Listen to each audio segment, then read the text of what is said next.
Ei, meu amigo, você já olhou pela janela da sua casa e sentiu que o tempo parou? Que aquela rua, aquela calçada, daquele vizinho que sumiu, na verdade nunca foram embora de verdade? Pois é, essa história começa com uma campainha. Uma campainha comum, às 19h47, numa quinta-feira qualquer, mas que mudou tudo. Porque quem estava ali, do outro lado da porta, desapareceu há exatos 20 anos.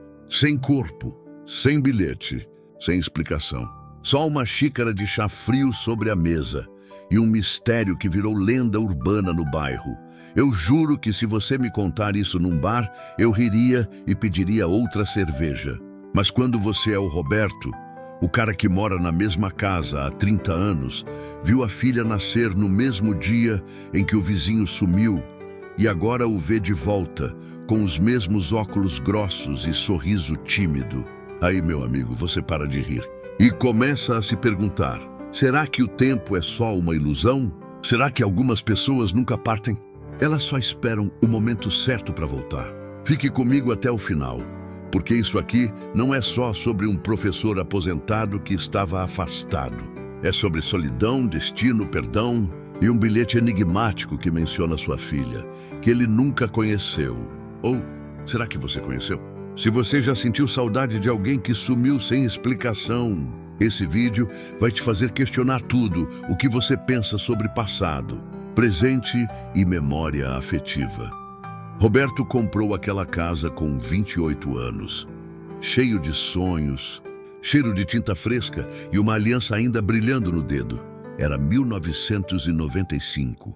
O mundo parecia mais lento, as crianças ainda brincavam na rua e os vizinhos dividiam pão, histórias e até reclamações sobre o preço do feijão.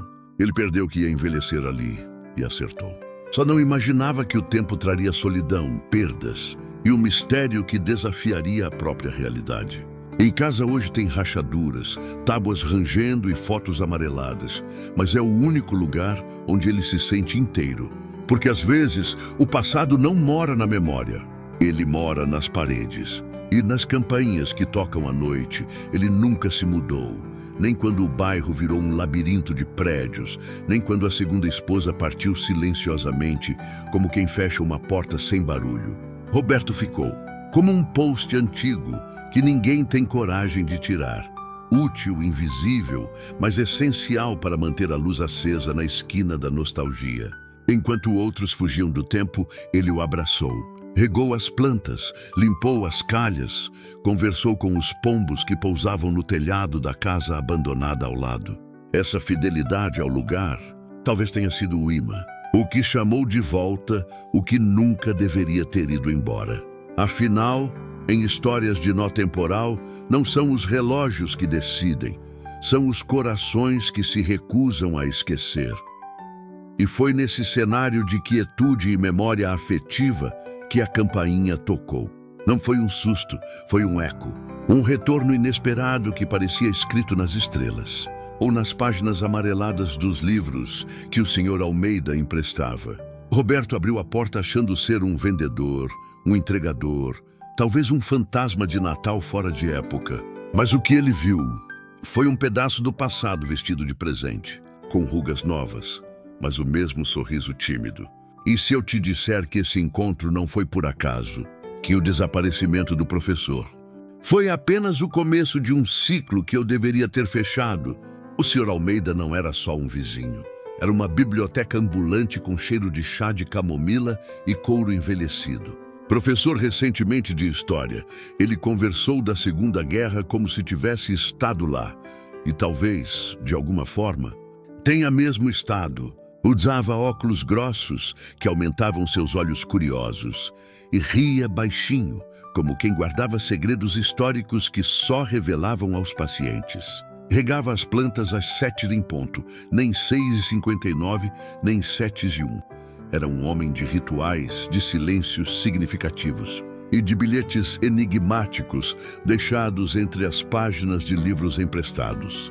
Roberto descobriu que era só charme de velho culto. Hoje, ele sabe que foi treinamento. Para quando o tempo resolver se dobrar, ele vivia sozinha, mas nunca parecia solitária. Tinha os livros, os pombos que vinham comer migalhas na varanda e os raros visitantes que ouviram suas histórias até o fim. Contava sobre civilizações perdidas, códigos secretos em mapas antigos. E uma vez jurou que viu um relógio parar sozinho durante um eclipse. Ninguém acreditou, até o dia em que ele desapareceu e deixou, propositalmente ou não, uma xícara de chá frio sobre a mesa. Como se tivesse sido interrompido no meio de um pensamento ou no meio de uma viagem. E se aquele chá não foi esquecido, mas sim um sinal, um marcador temporal deixado para quem lê entre as linhas, Roberto sentiu por ele uma mistura de admiração e carinho paternal. O professor nunca corrigiu seus erros com arrogância, só com um "Ah, meu jovem, quase lá". Foi ele quem emprestou o primeiro livro de ficção científica suave que Roberto leu, O Homem que Dobrou o Tempo, de um autor obscuro chamado Elias Vorne. Coincidência? Talvez. Ou talvez tenha sido o primeiro passo de um plano silencioso, plantar sementes no presente para colher no futuro. Porque quando o Sr. Almeida reapareceu 20 anos depois, não pediu desculpas, não se explicou primeiro. Ele só disse: "Preciso te contar uma coisa", como se o tempo entre eles tivesse sido apenas uma vírgula, e não um abismo. Desde abril de 2004, não foi só o dia em que Roberto se tornou pai, foi o dia em que o tempo rachou na esquina da Rua das Palmeiras. Enquanto ele segurava a filha recém-nascida no hospital, alguém notou. As luzes da casa do Sr. Almeida estavam apagadas, como cortinas fechadas. Ó silêncio anormal. 2 dias depois, a polícia arrombou a porta. Nada faltava. Nada estava bagunçado. Só aquela xícara de chá frio, intacta, como um altar improvisado no centro da mesa de madeira. Nenhum bilhete, nenhum rastro, nenhum corpo. Só o vazio e o começo de uma lenda urbana que os moradores mais velhos ainda sussurram. O professor que desapareceu no ar. Mas, e se ele não desapareceu? Só saiu do tempo?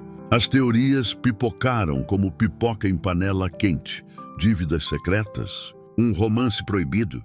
Um sequestro por espiões da Guerra Fria que descobriu seus segredos históricos? Roberto, no fundo, ficou que era solidão, que o professor, cansado de esperar por alguém que nunca veio, simplesmente decidiu ir embora sem dizer adeus. Mas a xícara de chá, sempre ela, não combinava com fuga. Quem foge não para tomar chá. Quem foge, corre. A não ser que não tenha fugido, que tenha sido levado por algo ou alguém que entende de nós mais do que nós mesmos entendemos. E se o chá frio não foi negligência, mas sim um ritual, um marcador, aqui estou até quando puder voltar. O caso virou arquivo morto na delegacia, mas ganhou vida própria no bairro. As crianças juraram ver vultos na janela da casa abandonada. Os adultos evitavam passar lá à noite. Até os pombos sumiram por um tempo, como se sentissem que aquele lugar tinha virado um nó temporal, um ponto onde o passado e o presente se encostavam, mas não se tocavam. Roberto nunca acreditou em fantasmas, mas também nunca esquecia o peso daquela xícara vazia, como se o tempo tivesse sido sugado dali junto com o vapor do chá. Por isso, quando a campainha tocou 20 anos depois, ele não se assustou. Ele sabia, em algum lugar profundo da alma, ele sempre soube que o professor voltaria. A pergunta era, por quê? A casa do Sr. Almeida virou um monumento ao abandono. Era engolindo as paredes, vidros quebrados, pombos fazendo ninhos onde antes havia livros e silêncios acolhedores. Foi vendido 2 vezes, alugado a 3 e, por fim, esquecido. Como se o mundo tivesse apagado o professor da memória. Menos Roberto. Ele continuou ali, na casa ao lado, olhando ao tempo corroer tijolos, sonhos e até pessoas. A filha cresceu. A segunda esposa partiu. Os amigos mudaram, mas ele ficou.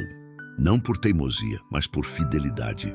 Como se soubesse, no fundo, que alguém precisaria estar ali quando o ciclo resolvesse se fechar. E se não foi, acaso ele ficou? E se foi... destino.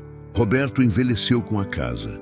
As rugas no rosto combinavam com as rachaduras nas paredes. os cabelos brancos com as tábuas desbotadas do piso. Ele começou a olhar as plantas da calçada, não as dele, mas como o professor costumava cuidar. Às 7 nem ponto, nem 6h59, nem 7h01. Era um ritual silencioso de acolhimento. Como se dissesse ao universo, estou aqui. Ainda lembro, ainda espero. Ninguém notou, ninguém entendeu, até que a campainha tocou. E o passado bateu a porta com o mesmo sorriso tímido de sempre. Será que o tempo não o trouxe de volta? Mas sim, respondeu ao chamado de quem nunca parou de esperar. Enquanto o bairro virava um labirinto de prédios e pressa, Roberto virava um museu ambulante de memórias afetivas. Guardava fotos, cartas, até a xícara que ganhou do professor num Natal distante. Ele nunca jogou nada fora. Nem uma dor, nem a saudade, nem uma dúvida. E talvez seja isso o verdadeiro segredo. Não foi a agência secreta, nem o nó temporal, nem os códigos históricos. Foi ele. Sua recusa em esquecer. Sua teimosia em manter viva a chama de uma amizade que o mundo jurou que tinha morrido. Porque às vezes, meu amigo, o maior poder sobre o tempo não está nas máquinas, está na memória. E no perdão que nunca foi pedido, mas foi dado mesmo assim. Era uma quinta-feira comum, chovia fino lá fora. O noticiário falava de trânsito e inflação, e Roberto terminava de tomar seu chá quando a campainha tocou. E 19h47. Ele observou para o relógio, achando que era enganoso. Ninguém o visitava nesse horário desde antes. Abra a porta com a corrente de segurança, meio resmungando, até ver aquele rosto. Cabelos brancos raros, rugas fundas, óculos grossos. E aquele sorriso tímido, o mesmo que emprestava livros e contava histórias de guerras que não foram inventadas. Boa noite, Roberto. Entrar posso? Preciso te contar uma coisa. Como se fizeram se visto ontem. Como se o tempo tivesse sido apenas uma pausa entre capítulos. Roberto não comentou, não desmaiou. Só fiquei parado, segurando a porta como quem segura o próprio coração para não saltar fora do peito. O cheiro do professor ainda era o mesmo.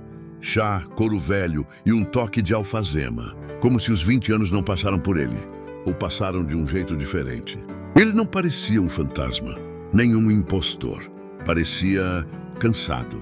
Como quem voltou de uma viagem longa demais e só queria um lugar para descansar. Roberto tirou a corrente. Não por coragem, por reconhecimento. Porque algumas presenças não precisam de provas. Elas só precisam de acolhimento. E se o maior milagre ocorrido naquela noite não foi o retorno, mas a naturalidade com que Roberto o recebeu?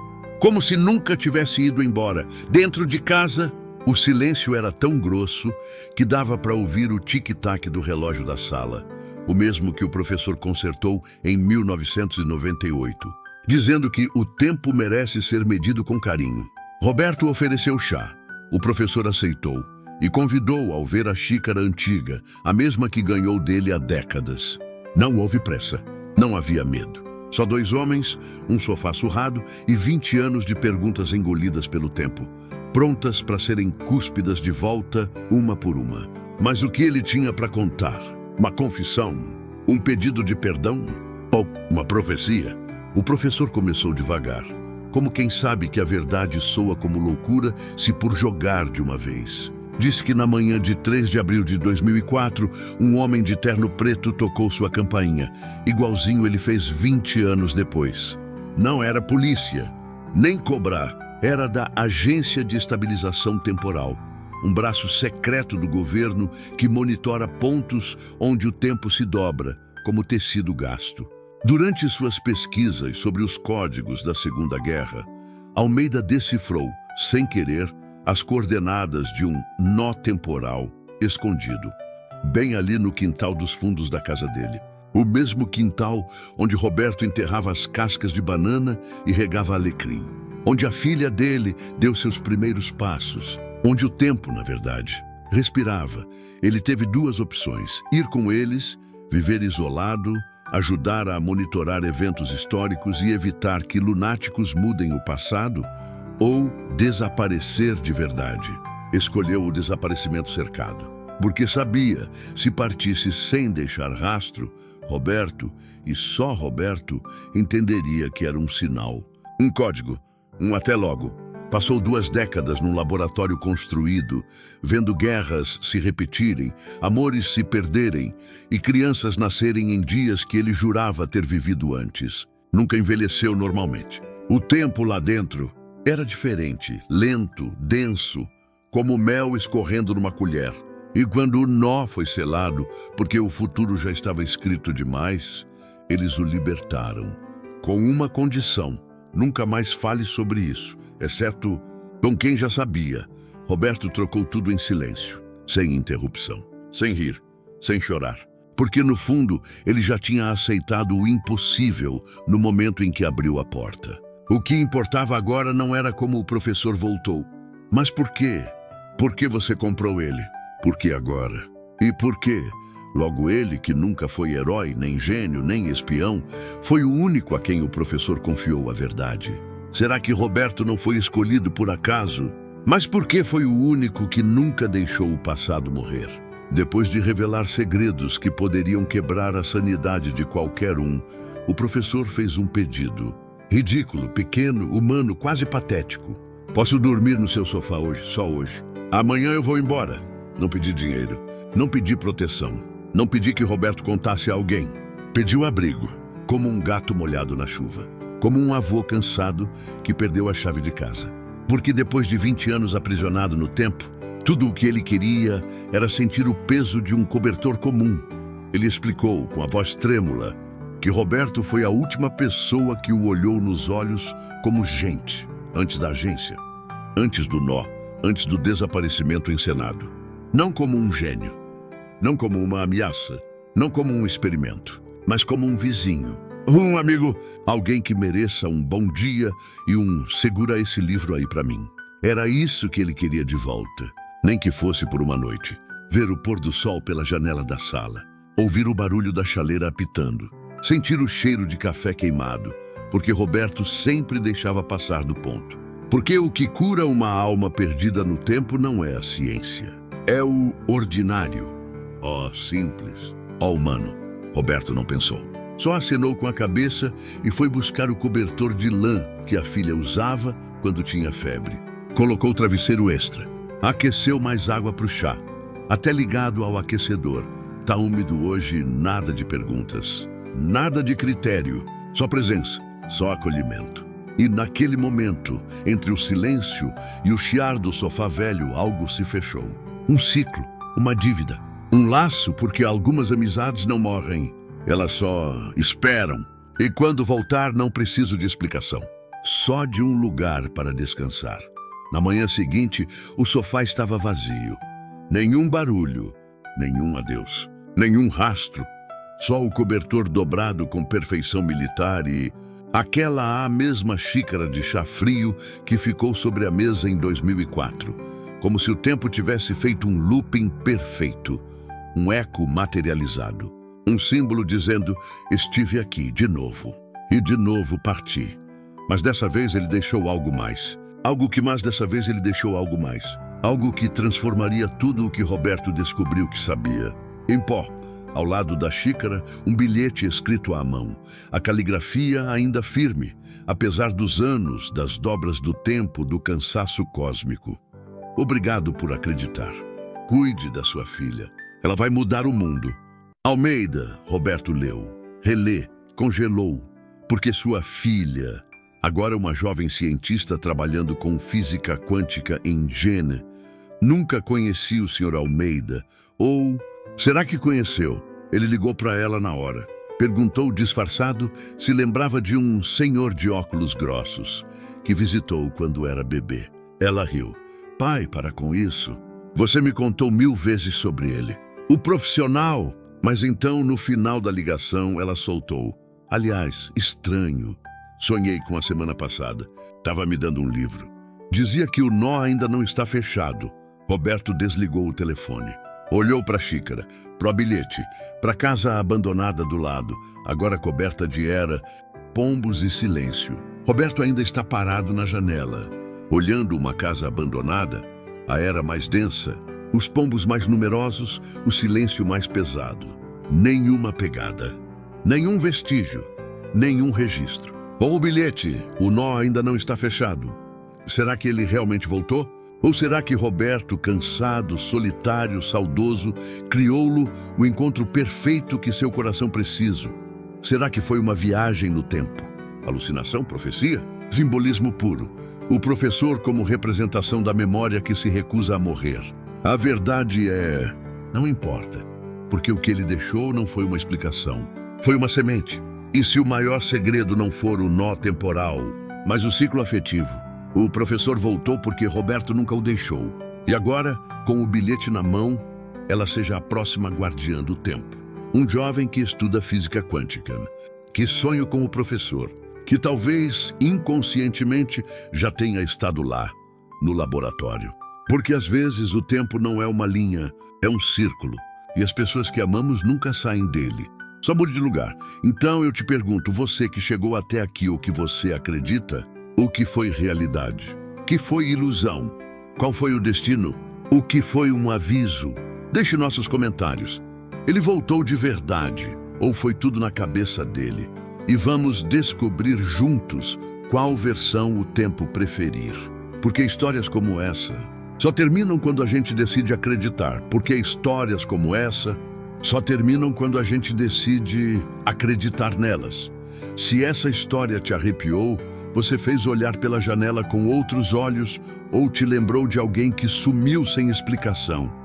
Deixa seu like, se inscreve no canal e ativa o sininho. Elas precisam ser contadas, compartilhadas, protegidas, como xícaras de chá deixadas sobre a mesa, esperando que alguém se encontre.